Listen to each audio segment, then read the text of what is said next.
First என்னோட friend ஒருத்தி 6 இயர்ஸாக கல்யாணம் ஆயிடுச்சு, குழந்தையே இல்லை. நிறைய பெரிய பெரிய டாக்டர்ஸ் கிட்ட போய் பார்த்துட்டா, பெரிய பெரிய ஹாஸ்பிட்டல்ஸில் போய் காமிச்சிட்டா, இருந்தும் அவளுக்கு வந்து கன்சீவ் ஆக மாட்டேங்கிறா. இன்னொன்று என்னன்னா, பிரச்சனை அவளுக்கும் இல்லை, அவங்க ஹஸ்பண்டுக்கும் இல்லைன்றாங்க. ஆனால் 2 பேருக்கும் பிரச்சனை இல்லை, ஆனால் இது வரைக்கும் கன்சீவ் ஆகலை. ரொம்ப டிப்ரெஷனுக்குள்ளே போயிட்டேன் ஃபர்ஸ்ட். ஸோ ஃபிசிக்கலி அவங்களுக்கு ஒரு ப்ராப்ளம் இல்லாதப்போ கொண்டு வந்தலாம்.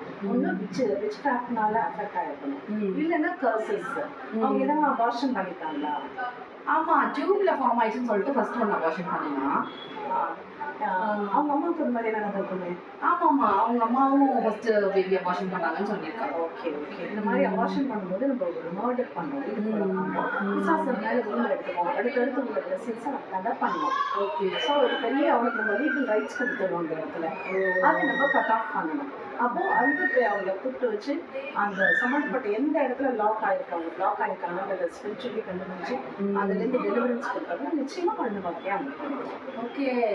எனக்கு கூட இப்போ ஞாபகம் வருது, என்னோட நெய்பர் குழந்தை தெரியாத குழந்தை இல்லைன்னு சொல்லிட்டு நான் கூட்டிட்டு வந்தேன்னா சர்ச்சுக்கு. அப்போ நீங்கள் கேர்ள் பிரேக்கிங் ப்ரேயர் நம்ம பண்ணினா அவங்களுக்கு ஒரு கேர்ள் பேபி பிறந்தாங்க. நெக்ஸ்ட் மந்த்லேயே அவங்க வந்து சர்ச்சுக்கு வந்தாங்க. ஆமாம், அவங்களுக்கு ஒரு கேர்ள் பேபி பிறந்தாங்க. ஆமாம். அப்போது இந்த மாதிரி கத்துனால் தீர்க்க முடியாத பிரச்சனை ஒன்றும் இல்லை.